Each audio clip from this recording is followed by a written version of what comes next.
Hello and welcome to another episode of Inside the Huddle. Today is Saturday, August 9th. Hopefully everybody's having a good day so far today. It is a football Saturday, football weekend. Tons of games on today.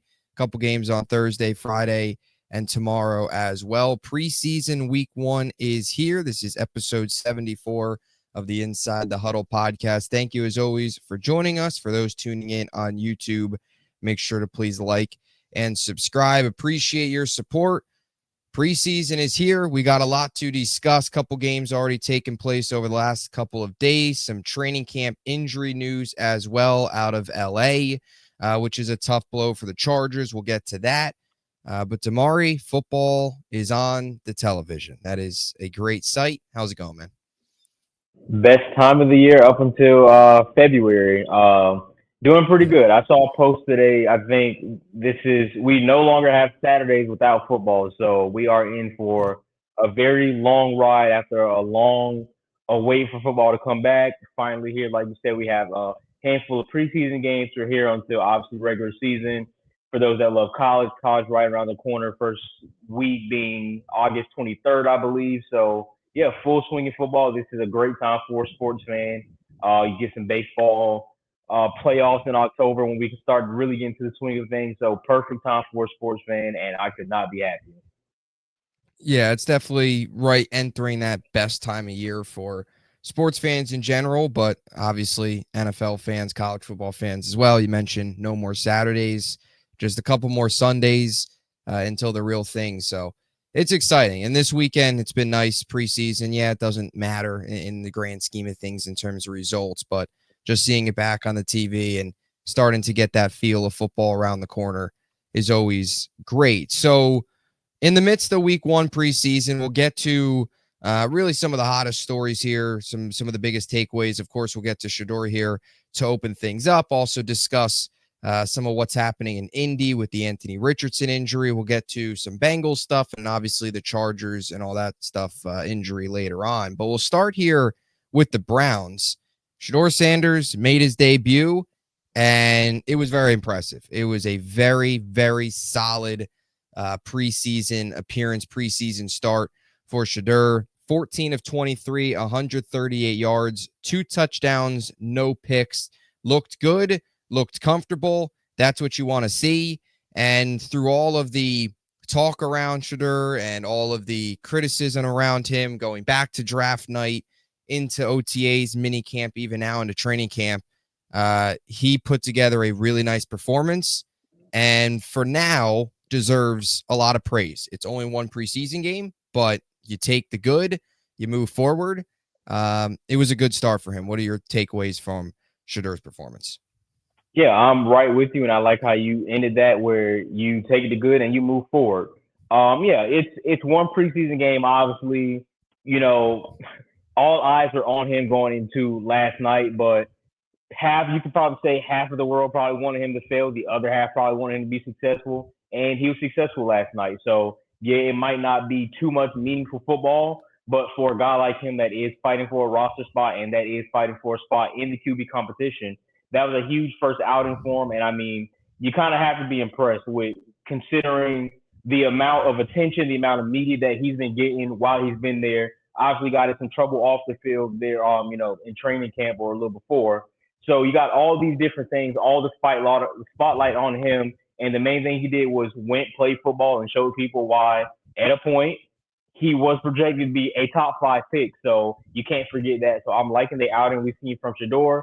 Obviously, they got a few more games, and we hope to see a little more of that from him. But I mean, like you said, 14 for 23, 2 touchdowns, and he led 3 scoring drives, and then they also come out with a win. Very big first outing for Shedeur. I love what I saw from him.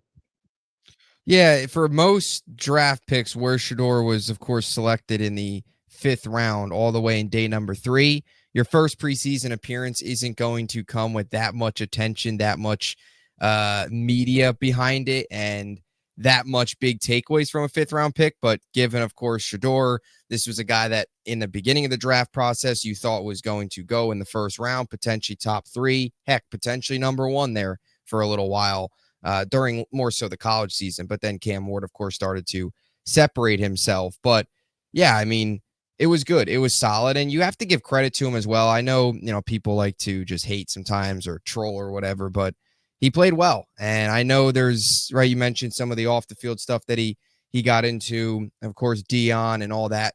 All that comes with that, and even just some of the preseason or the training camp stuff where there's been some days where he hasn't gotten reps, and that entire quarterback room as a whole, the entire Cleveland Browns situation from the outside, it's not very pretty. It's certainly a very interesting situation that, a lot of people laugh at, but just looking at the game, watching him out there, he looked good. And that's what you want to see out of a rookie is calm, poise, right? You mentioned the 3 scoring drives, the 2 touchdowns. And I also think it was solid too. His first drive was a quick 3 and out, but the way to bounce back and be able to produce after that was a positive. You got to give him credit. If he went out there, the stories. If he went out there and struggled, it would have just been piling on, just absolutely destroying him. Is he going to make the team? What's next for him? All this stuff. But that wasn't the case. And that's a positive for him.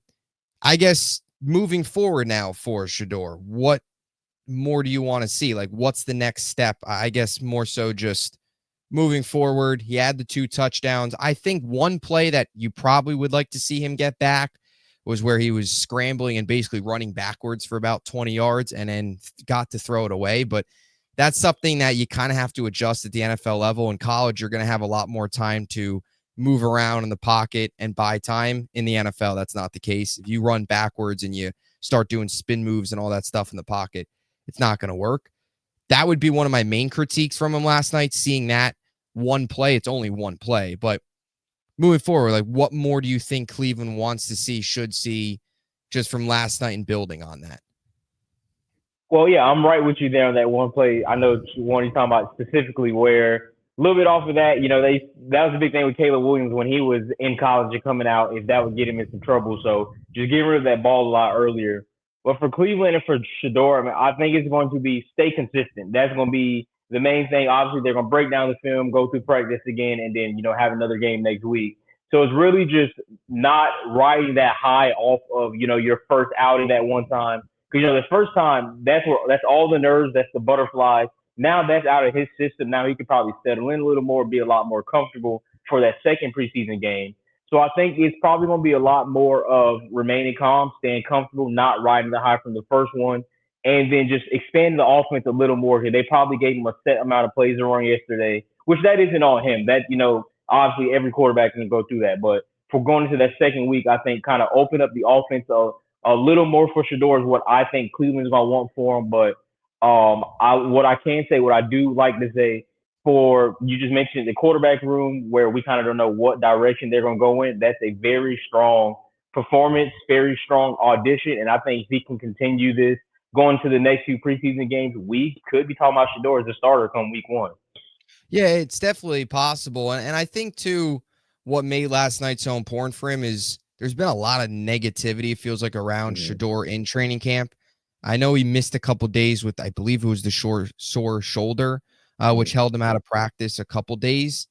And obviously it was good to go for the game last night. But you've heard a lot of good things from Flacco, and not that that really matters. I mean, he's a veteran. It's Flacco's not going to bomb out and have a terrible training camp. He's been around the league, so he's going to be fine in practice. But even Dylan Gabriel, of course, has been somebody that has had some good practices. Shedeur, it feels like, has had some bumps in the road, has missed some time. So last night in a game situation was so much more important from that perspective. And you also throw Kenny Pickett in the mix as well. And now Tyler Huntley, it's a whole cast there. And yeah, Deshaun Watson's still on PUP list. So, he's still around there too, I guess.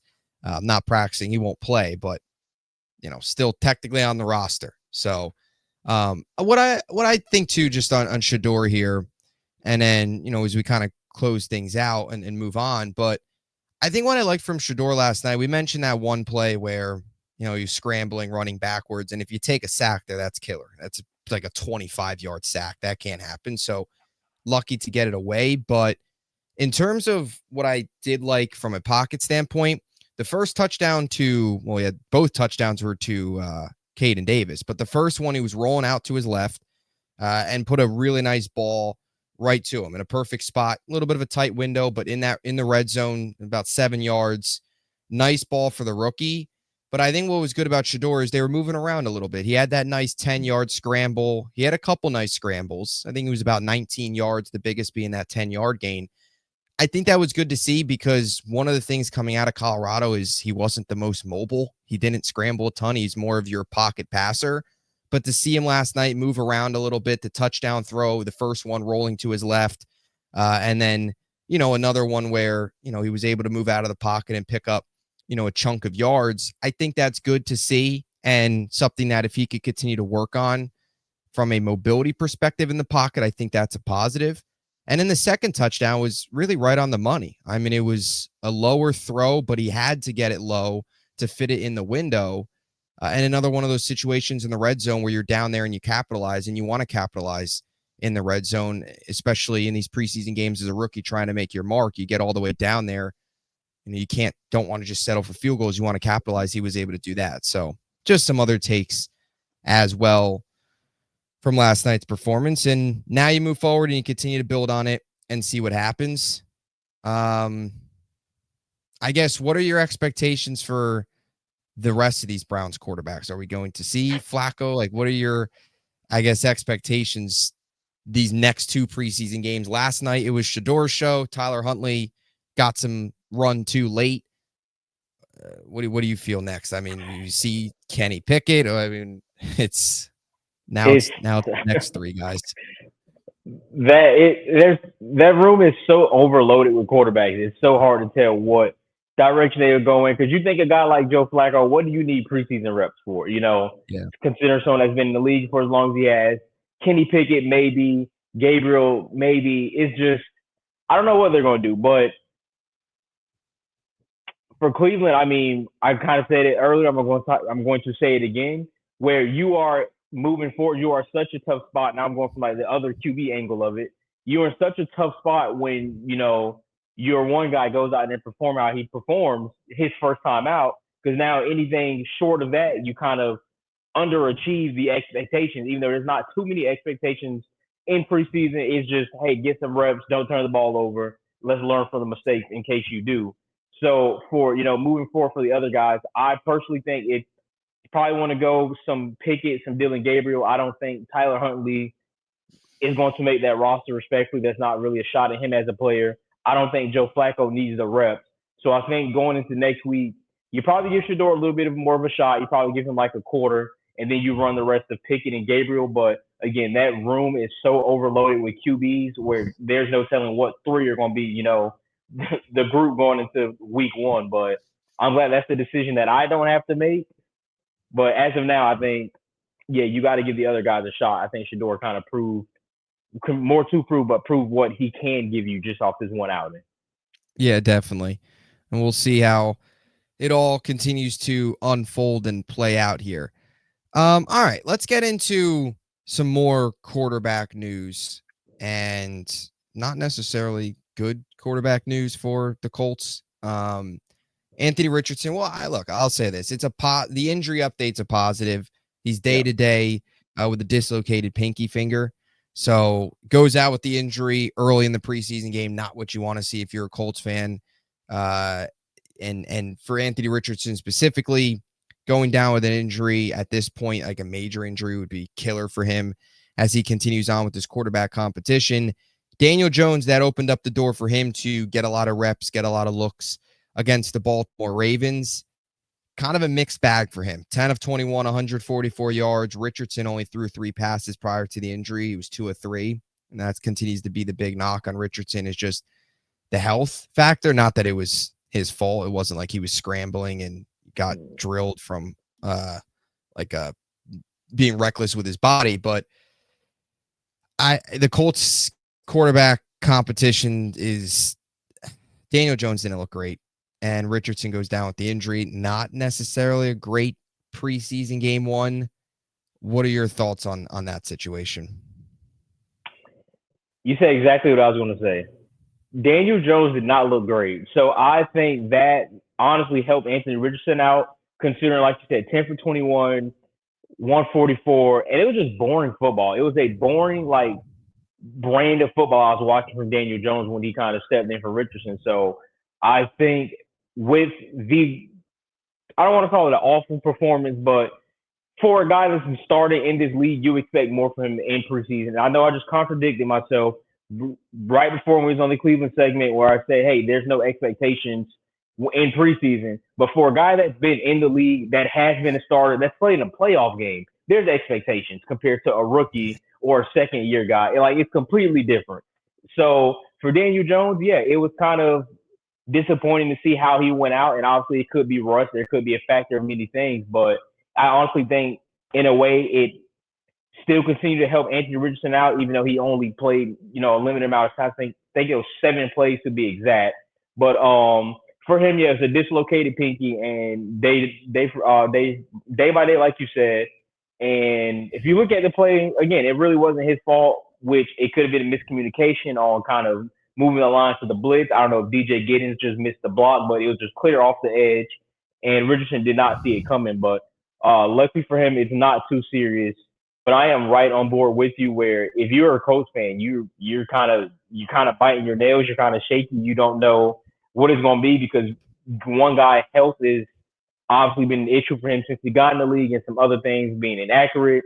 The whole Richardson thing. I won't go back over it too much.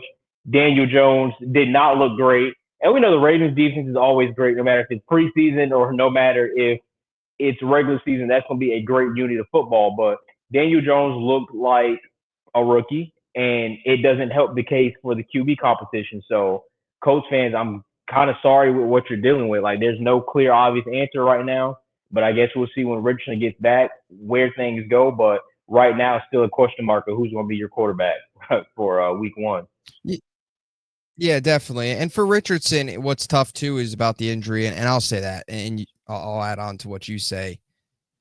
The breakdown up front to just let the edge rusher free, Ojabo, I believe it was, is unacceptable. I mean, it's preseason, I get it, but it's the little things coverage standpoint for a guy that's been injury prone to just have a free rusher off the edge is bad. That was really, real bad. Bad breakdown for Indy.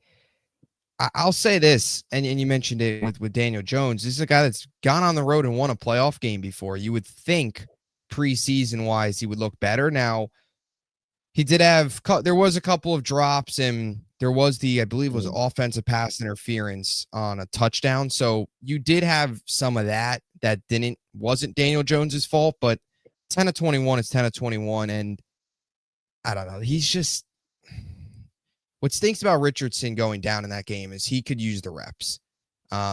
He's a guy that needs as many chances as he can get, needs as many opportunities as he can get.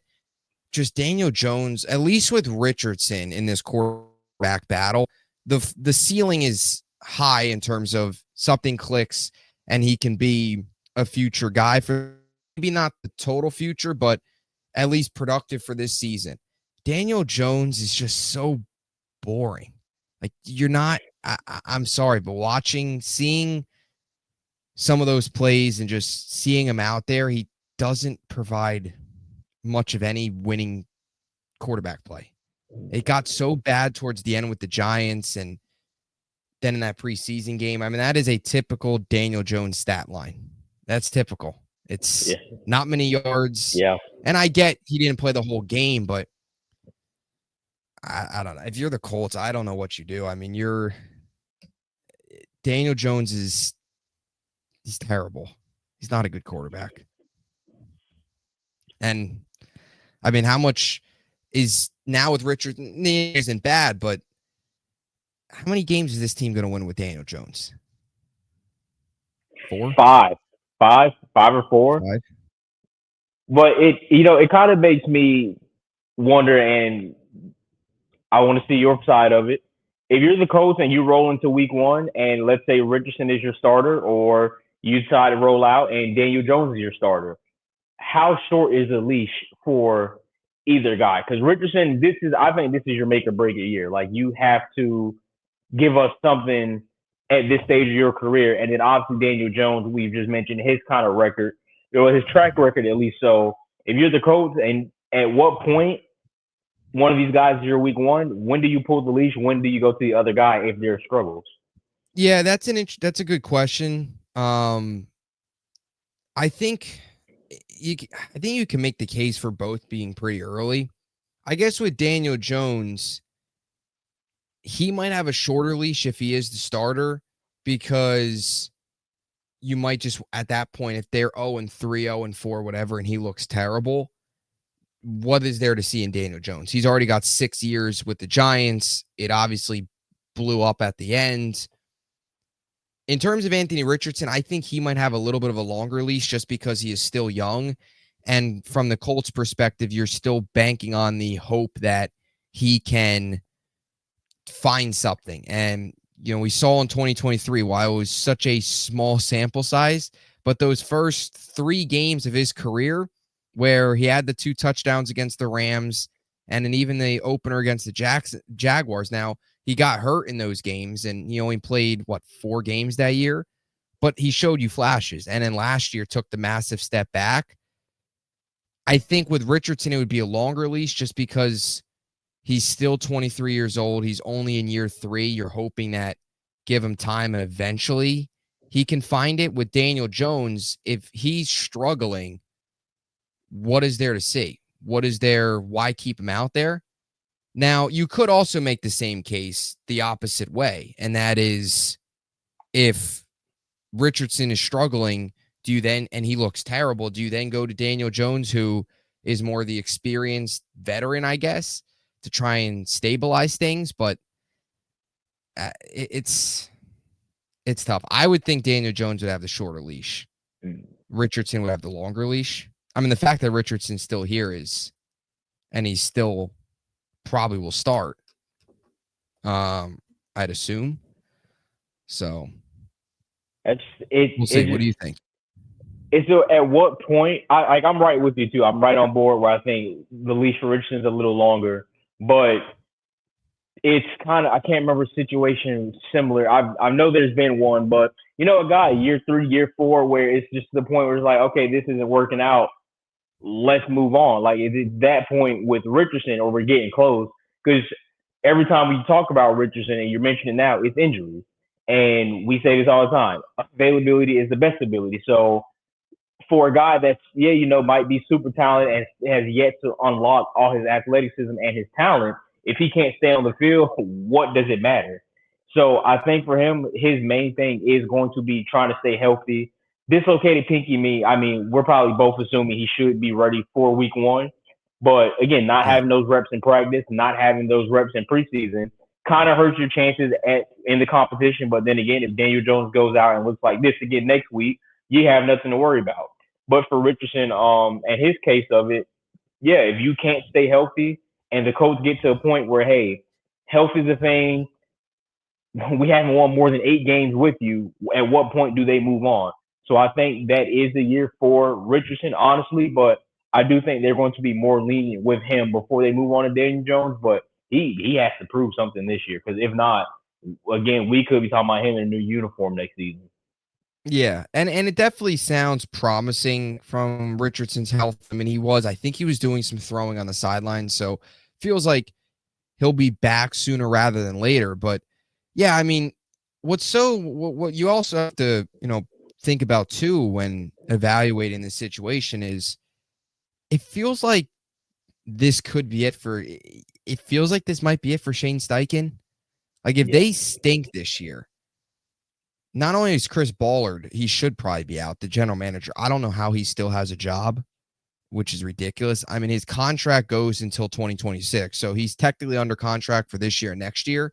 Do they just let him ride it out this year, next year, and then just contracts up, let him go? And Shane Steichen, same, have him be here for the next 2 years, whatever. But I mean, he's had playoffs in obviously his 2 years here, and they've been 9-8 and 8-9, so they haven't been dreadful. It's not like they've been a 4-win team and a 5-win team. But I mean, if they bottom out this year and they're a 4-win team, 3-win team, and they're picking in the top 5, it feels like they probably just blow it up and draft a quarterback and bring in a new regime, which would be the smart decision, as opposed to Shane Steichen coming back for a 4th year with a rookie quarterback. My point to all this is if they're struggling early in the season with Richardson and Steichen's job is potentially under the fire a bit, does he then want to shift to Daniel Jones, the veteran, the one with more experience, to, as crazy as it sounds, try and stabilize things a bit, especially if Richardson's still making some of these bad mistakes and there's still some inaccuracy, which of course, going back to college doesn't complete a very high amount of his passes. Does he then go to the Daniel Jones option, which is more of the high floor? He's not going to hit another level. We know what Daniel Jones is. Does he do that then? That's also kind of interesting to then potentially save himself. It's a rough spot in Indy. And I feel bad for the receivers because whoever's throwing the football, it's not ideal. Oh, you also consider their weapons. They have weapons. That's what makes it kind of worse. But it just clicked. What I was trying to say when I was like, I can't remember whose situation it was that was very similar. It's Bryce Young in Carolina. Do we see something like that where they move on? Well, not move on, but Richardson plays a few weeks. He doesn't look good. You bench him. Daniel Jones steps in, doesn't look too well, and then you go back to Richardson, and it kind of like sparks the fire in him. Which is a possibility. It worked for Bryce Young. Will it work for Anthony Richardson? Who knows? But to your next point, yeah, if you're a receiver in that Colts offense, I mean, get you out of there. I feel I've always liked Michael Pittman. Like he's not a guy that's in the media complaints as far as quarterback, that type of stuff. But for him, for Jonathan Taylor, you're just like, at what point do we get somebody in here to like help us win? Especially when you're in that division that is so winnable year in and year out, a division where you can get into the playoffs with 9, 10 wins. For those guys that been loyal to the team, at what point do we get a guy here that can help us win? Because they're not getting younger, and they are respectively two of the obviously Jonathan Taylor's a top 5 back in my opinion. Michael Pittman, you say top 15 wide receiver. I personally like him. I know a lot of guys aren't too high on him, but you got weapons. You just need a quarterback. Yeah, I 100%. And Pittman's always been, I feel like Pittman's kind of been a bit underrated. And I think part of it's the situation in Indy and just the offense being pretty bland and boring. But yeah, you're spot on. I mean, Michael Pittman's been there now for 5 years. This will be his 6th season, 2020, of course, draft pick. The Colts in that time have had Rivers, Wentz, Matt Ryan, Minshew, and then Richardson. And then Richardson even as part of 2023 as well. I mean, the biggest issue with the Colts has been year in, year out, the different quarterback. They haven't been able to back for a while there. It was just they went, Brissett. Well, Luck was there, and then in 2019. And then and now every year it's been different. They need that guy that's got to be that future long-term option. They can't keep rolling with these stopgaps every single year because that's what it's been, especially the Phillip Rivers and Matt Ryan years where it even Wentz, where it was different quarterback each season. You're never going to survive that way. And that's terrible for the receivers too, to have a new quarterback under center every single year. And that's been the story for Pittman. And it feels like we're kind of heading that direction again. Yeah, in such a winnable division, they've screwed up in a lot of ways. And you also add Tyler Warren to the mix now as well. He's another one. Yeah. He's going to want his targets. He's going to want his opportunities. Mm-hmm. It's such a tough situation. They're just the Colts scream at best like an 8-9 win team. Yeah. Because they don't have a quarterback right now. And they're probably a piece or two away from really breaking out. Yeah, it's tough. And you mentioned, Carolina. Maybe they are in that situation where Richardson takes that leap and everything looks bad and everything looks like he's down now. And then all of a sudden, here he comes. But I don't know. We'll see. You think he starts? That's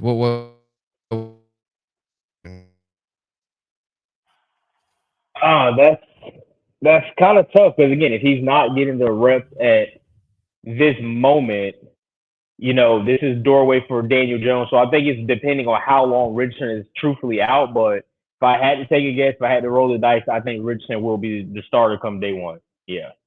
Yeah. Yeah, I would probably venture to say that as well. How next, I guess, would be how long does he last? 5 to 6 weeks, depending on where they're looking at record wise. Yeah. Feels like it's probably like probably that. I mean, if they're winning games, they'll keep him out there even if he's not playing great. But yeah, I don't know. I mean, you saw him at Florida. How much confidence do you have in him that he can kind of turn this around? I was never a huge fan, and that's tough to say, but I use the same example with Anthony Richardson, and I'm going to use it again. Where you have plays where you're like 70-yard bomb right over the safety, perfect ball placement. What a talent, what an arm. And then you have, your third and goal where you can't throw the out route to the back pylon. To the front pylon when it's important, or you making bad decisions with the ball. So it's really a roller coaster ride with Anthony Richardson, to be honest. Truthfully, I don't have a lot of faith in him. And it's not just because I think he's an awful quarterback. Like, that's not the case. But it's just some guys you can kind of feel like a few tweaks of mechanics here and there and things click. I just don't see that with him. Yeah. Yeah, it feels like that's kind of – I would probably be in about the same boat as well. I just find it very unlikely that he takes this huge jump. But yeah, we did see Bryce Young quick turn it around kind of out of the middle of nowhere. So there is that. Anyway, let's move on here. Back to the AFC North here, and then we'll move on over to the AFC West. A lot of AFC here. Colts, Chargers, Bengals, and, of course, the Browns. Bengals played preseason starters. Burrow was out there. Jamar Chase was out there. The two were their normal connection. Burrow, 9 to 10, 123 yards, 2 touchdowns. Chase, 4 receptions, 76 and a touchdown. Tanner Hudson also had 2 touchdowns. Passing offense looked good for the Bengals. Surprising. But what is interesting is the Bengals playing their starters. And I think part of that is this is a Bengals team that has gotten off to, the last couple of years, very slow starts. It's a team that's been known for getting off to the slow starts and then eventually crawling their way back. So they're getting their starters out here early, potentially looking to hope to avoid that. What was your takeaways from Burrow's performance and even too, just on the top of the Bengals, this defense and where this team stands here, before the season begins? Well, stat of the day that I saw, I believe on Thursday, that Cincy is 1-11 in weeks 1 and 2 since 2019 under Zach Taylor. So that explains why the starters need to play, because it's that rust that you have to knock off. But for Burrow's sake and just their overall preseason performance for the first game, I guess I didn't realize how much I love watching Joe Burrow play football until he stepped on that field.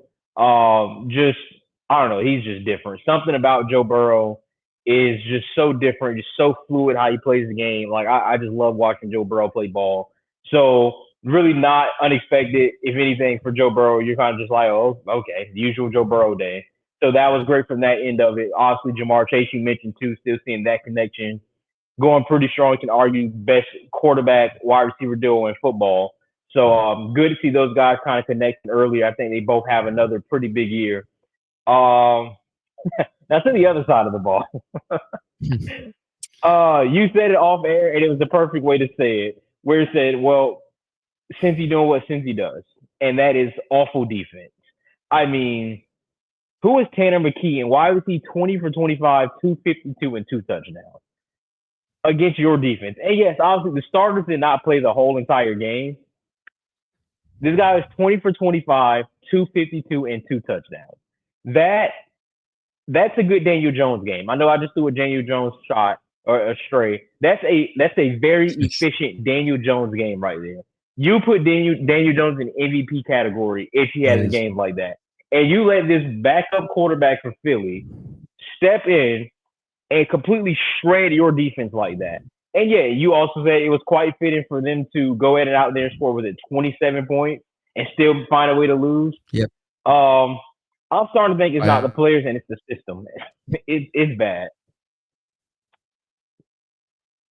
Ah, Cincy, Cincy in that defense.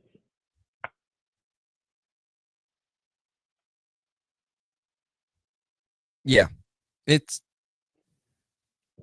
yeah. It's interesting because they make the defensive coordinator change. Right, firing Lou Anarumo and then bringing in Al Golden. They he didn't just looking at the Bengals in paper, they make a ton of, I guess, additions. While they made the defensive coordinator change, they didn't make a ton of additions from a roster perspective. It's a very similar group to what they had last year.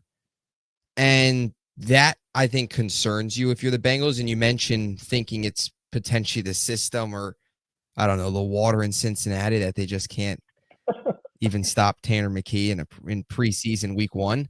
But even though it's the backups, it shows you the lack of depth in some of these starters. I mean, Yeah. the biggest issue was the secondary in my eyes. And obviously you have your fair share of stuff up front. I mean, but you do have Trey Hendrickson coming off of, of course, the massive season. And it feels like Trey Hendrickson somewhat is right back in the mix a little bit. I know he reported. You have Shamar Stewart, who's obviously actually there. And he popped a bit in the first preseason game. But, I mean, the secondary is really the biggest concern to me. And I don't really know where they got better. It's pretty much the same unit last year. And I think they're banking a lot on Al Golden coming in here and changing that. But I don't know. I mean, you have Geno Stone back there, one of the safeties, who was a first year last year. They added him, which was a nice addition, but they still were terrible. You have DJ Turner, who's now been back there. Cam Taylor-Britt's now been back there for the last couple years. But it's the same unit. They can't be any worse, right? I think they can. I guess so. If they did get blown up by Tanner McKee, I think they can. I think it's very possible for them to be a lot worse. I have no faith in that unit. I mean, that offense and Burrows will have to go out and drop 60 every game. Either that or just, a bunch of 12-minute drives throughout the game to keep the defense off the field. But I do not trust that defense. Yeah. No, yeah. I mean, looking at the secondary, Geno Stone is solid, and Cam Taylor-Britt, I believe he did have that PI though last year, right, against the Chiefs, I think it was. Yeah. Or the PI, if it was really It was past. a bad. It was kind of a bad call. It was a terrible call. The classic, what is it? The overthrow. Yeah. Right, that was an overthrow. It was a bad throw, and that's the classic PI, like the classic bad PI call. But he did do this. I mean, he did have 16 passes defended last year, 3 interceptions. He was actually tied 5th in passes defended. And just looking at some of the Pro Football Focus stuff, I mean, his coverage grade was about average. He was what, second, third year. I don't know. I mean, what's your level of trust in the players in the secondary? I guess out of those names. As a unit, I'd probably say a 4 out of 10. Yeah. They have guys where the names that you mentioned, they're not too They bad. have a lot of I names. think they would go. Yeah, there's a lot of names. There's just no production. There's no efficiency. And again, this is preseason. You do have to take preseason with a grain of salt to a certain extent because they're not going to show everything that they are going to show, throughout the regular season.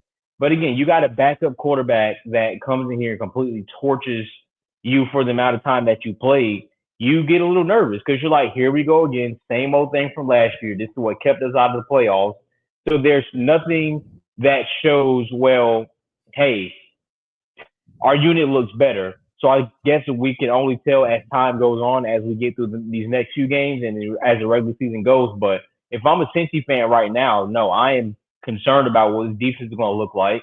And once again, it's going to be Joe Burrow, Jamar Chase playing superhero football and trying to lead the team into the playoffs because you don't have the trust of the defense. Yeah. No, it's going to be a lot of these high-scoring games again. And you're putting a lot of stress on the offense. It's, all up to the offense.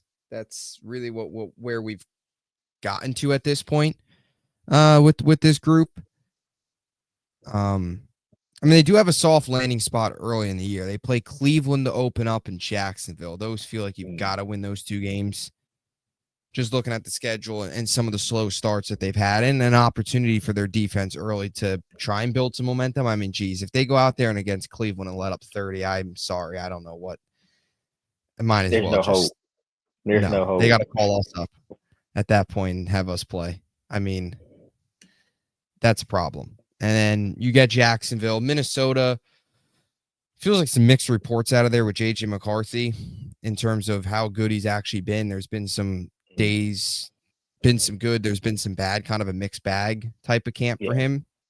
So we'll see. But if they're average, they should make they're a Super Bowl contender with just an average defense. Yeah. But their defense was so bad, even with the coordinator change, which I guess they feel maybe that changes it. A new voice. Even with that, though, they were so bad last year. Can they even get to average when they didn't really make many strides in the offseason to really improve some of those areas? I mean, we'll see. See what happens. But it's just one of those preseason things where you can't help but laugh a little bit, where their big issue is defense, and they let Tanner McKee go out there and they lose. They let up 30 points and they lose. That's such a typical Bengals outing. But anyway, final topic here. Staying in the AFC, going to the AFC West. Chargers, real tough injury news for them. Rashawn Slater, star left tackle, out for the season with a torn patellar tendon. So he's done for the year. So a little bit of shifting on the Chargers offensive line. Joe Alt will now move to left tackle, and you look at the rest of that offensive line, looks like Trey Pipkins will now slot in at right tackle. That's a massive, massive loss for this Chargers, not just offensive line, but team in general. There's a few left tackles out there that are outside, talk about players like affecting the spread in games and affecting just the season as a whole. If you have an elite left tackle that goes down, that could make a massive, obviously a quarterback getting hurt is a huge blow, but really right behind that in many ways, you have a star left tackle that goes down, also could lead to a massive blow for your team. So what is your thoughts on this injury and where the Chargers are now with Slater out? And just the outlook on the rest of this offensive line. I mean, it's interesting. You now move Alt over to the left side. Pipkins takes over right tackle. You also have Becton now as a right guard, who I know had the good season last year with the Eagles, but anybody that goes to the Eagles has a good year. Yeah. And he's actually been beat up a bit in training camp from an injury perspective. He was out the last couple days, or there's been some practices rather where he's been out. I don't know really how much confidence you have in Becton. He had a good year last year, but again, it's the Eagles. They take offensive line and just turn them into anybody that's an offensive lineman over there is good.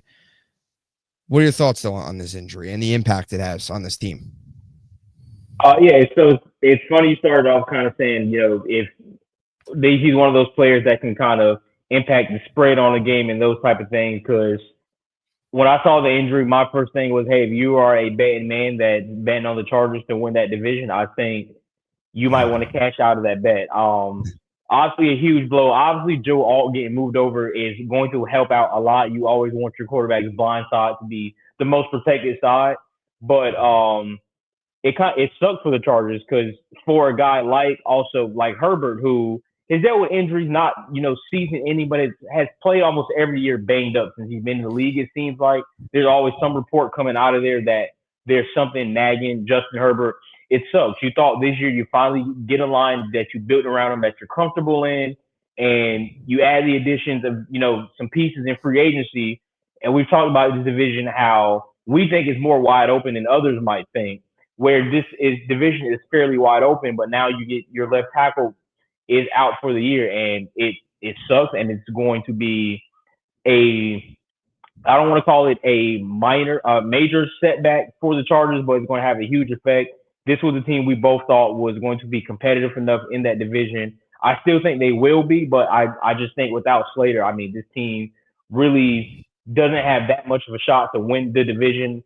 Obviously, again, Joe Alt will be there, like you just mentioned, but how well is he going to play kind of out of position, if you want to call it that? And then the other names that you meant, Becton, how is he going to look?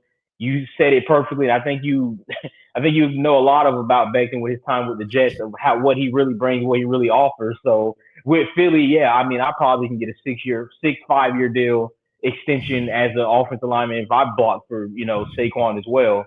So different atmosphere over there. So I'm not too sure how this Chargers team is going to look now, but this injury sucks, and hopefully he comes back next year, which he will be fully healthy and ready to go. But this year for the Chargers, I think starts off with a huge blow, and it's not looking good for what's going. Hope for them come regular season.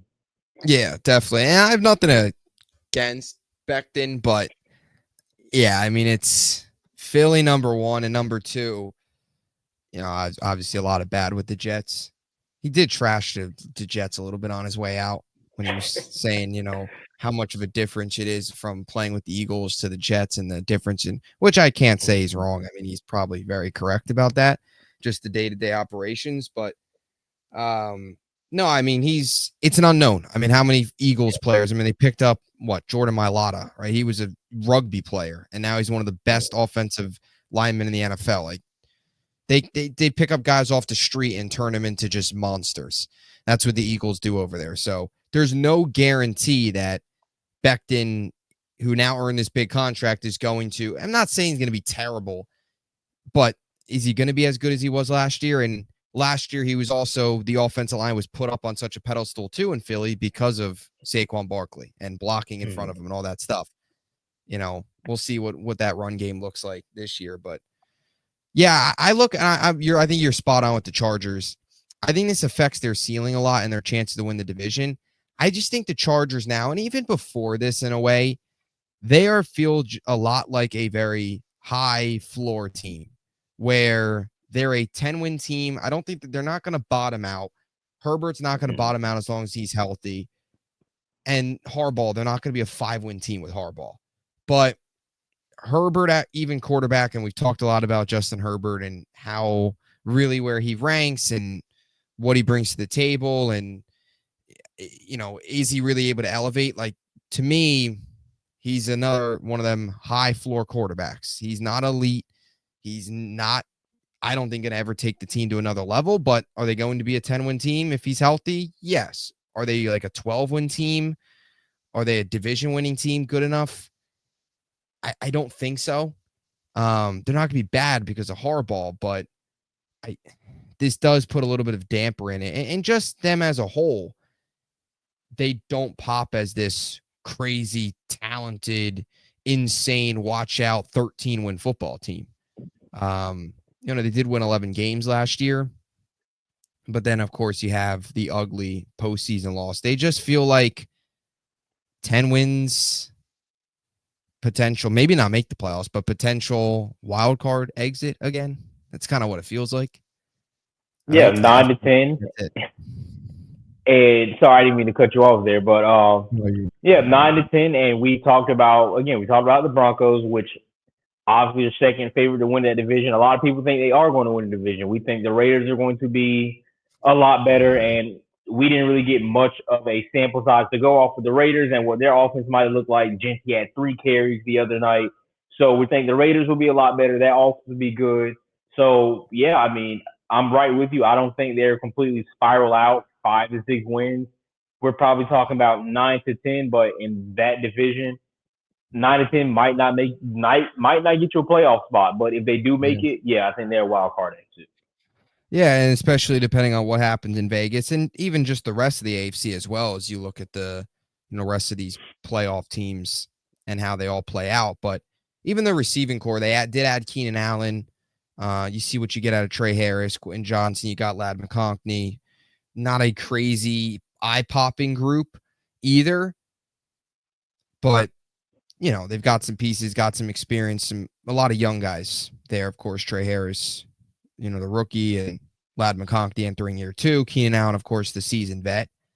But they got a very good opportunity early on. I mean, this is a Chargers team that you talk about early in the season, how important it is. And this is what makes this Rashawn Slater injury so tough and some of the moving pieces now that they have on the offensive line. It takes time for these guys to gel and mesh when you move pieces up front. This is a team that can't afford a tough early start. They open up the season with Kansas City, Vegas, and Denver. You have to win those games. Like, you can't now. I'm not saying you got to go 3-0. And if you go 0-3, that doesn't mean the season's over, but you get 3 AFC West teams right away. You have to take advantage in those games. And if this offensive line with some of these moving pieces, and if this is a team that gets off to a slow start, that could really put a damper on their chances of winning this division. I tell you this, though. I am buying the Denver Broncos stock. I really am. And maybe that means they're going to stink because we said they were good last year, or going to be bad last year, and they were good. So maybe if we say they're going to they're good, they're going to be bad. But I really think they're going to have a huge year. I'm right with you. First of all, I think the Chiefs fall off. I mean, fall off. It's very similar to last episode when we were talking about the Ravens, where a down year for the Ravens is like 10-11 wins. I think that's the same thing for the Chiefs. I honestly, this is going to sound crazy. If I had to predict it, I think both of those teams, Denver and the Chiefs, go 11-6. Obviously, Denver wins that division, though. Hear me out, because they go 4-2. The Chiefs go 3-3. That is my bold take. That is my prediction. I am right with you with the Broncos stock that they will win the division. Yeah, I'm buying it, and I'll tell you what else I'm buying. A big year from Bo Nix as well. I know. I think so. Jaden Daniels, but yeah, Jaden Daniels. It feels like Commanders, maybe a bit of year 2, sophomore slump, I should say. But Bo Nix, I don't know. There's something there where I feel like he's just going to take off. And maybe it's because his rookie year wasn't as good as Daniels, and it feels like Daniels is – I mean, I'll just go as far and say that the Broncos would just be better than the Commanders, flat out. I think I agree. I still think the Commanders are going to be good, but I think I don't think they're going to be as good. No. Yeah, and I'll say this, and I know we want to close things out here. We're getting to the end, but I know we'll do our whole season preview division prediction show probably the week before the season. But I'll say this. Washington's an interesting team because, Denver, they got some young pieces, of course. And I mean, they got some young guys and a lot of guys that are kind of in their prime right now. I mean, you have, of course, Sutton, who's still doing a lot of good things. You added, J.K. Dobbins, who is still a guy that still just 26 years old. I know he's dealt with injuries, but still only 26, solid player. And then even defensively, they've got, Surtain's in his prime right now, obviously a top 3, top 2, potentially the best, arguably the best cornerback in the NFL. They just extended, I believe it was Zach Allen, who is been around now for a bit, but really taking off, 8.5 sacks last year. JFM is a guy who's in his prime. My point to all this is, even, and they do also have a good mix of veterans, but my point to all this is Washington, as much as like the Texans, we looked at them as this young up and coming team. And Washington's, sometimes people throw that around as well, but outside of Daniels, they're really not that young. They're an older team, and my, I guess, concern with the Commanders is these older guys. Like, what are you going to get out of them this year? It's only a matter of time. Like, Bobby Wagner was excellent last season, but he's now another year older. He's 35 years old. Are you going to see a drop off? Like, it feels like some of these guys could drop. Deebo Samuel's also now a bit old, feels like some people feel he's aging. Already washed. Yeah, already washed. Beyond washed. Terry McLaurin, 30 years old, but he's still got a lot left. But I mean, he doesn't have a contract right now. Zach Ertz, what are you going to get out of him this year? He's 34 now. He'll be 35 in November. Last year was his first real productive season in a while. So is he going to be able to do that again this year? Another year older? So my point is, I have some questions about just some of those older guys in Washington. They're a very old roster. I mean, heck, even Marshawn Lattimore in the secondary. That's a guy that's now been around for a while. Javon, I don't understand the Javon Kinlaw signing. Yeah. But as somebody who watched him last year, he was awful. But I guess every team has their guys. But yeah, I throw that out there too. And I like Washington, and I think they, their fans and all that. Last year was a cool run, but I don't know. I feel like there is that part of veteran team that if some of these guys just have a little bit of a dip this year, they're going to struggle.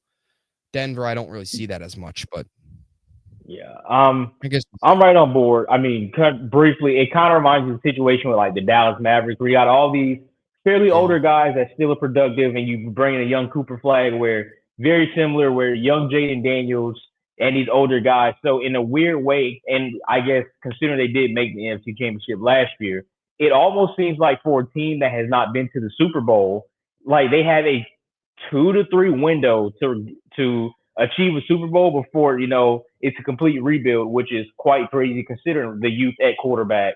So I'm right on track with you with the Washington take there. So I'm going to go further where I also can see why we're both on board with Denver, because they are more fairly young. Washington, again, seems like you got a few years to kind of get it figured out. Denver has some, young wealth going forward. So, yeah, that's kind of interesting to look at as this season goes on. Yeah, definitely. And we'll see what happens. NFC East is another very interesting division. You haven't had a repeat winner. So do the Eagles win it? Like, how does that all play out? Or Cowboys, Commanders, Giants, Russ? If I had to say, I'm probably gonna go Washington. Actually, no, I'm not, because that's then again I'm contradicting, because I said they're not gonna be that good or as good. Yeah, it's gonna be Philly. They're gonna repeat. Yeah, I do think Philly repeats. I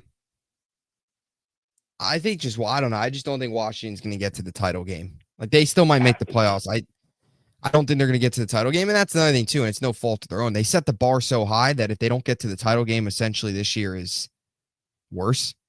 With Denver, they got blown out in the wild card round. If they just win a wild card game, they're already improved from a year prior, So we'll see. But anyway, any closing thoughts? Time to watch Jackson Dart. That's it. Yeah. We've rode you guys right into the 1:00 game, Buffalo and the Giants. Getting to see some Jackson Dart today, maybe a little bit of Jameis, but as usual, thank you for watching and enjoy the rest of your football weekend. Yes, Jackson Dart, Jameis, Little Russ, all the Giants quarterbacks getting involved, but Jackson Dart, of course, being the biggest one, seeing what the Rook looks like, and how can you not get ready? How can you not want to watch some Jameis preseason action? Yeah, gotta love it. So yeah, that'll do it. We'll be back next week, another week closer, preseason week 2. Stay tuned, and talk to you guys next week.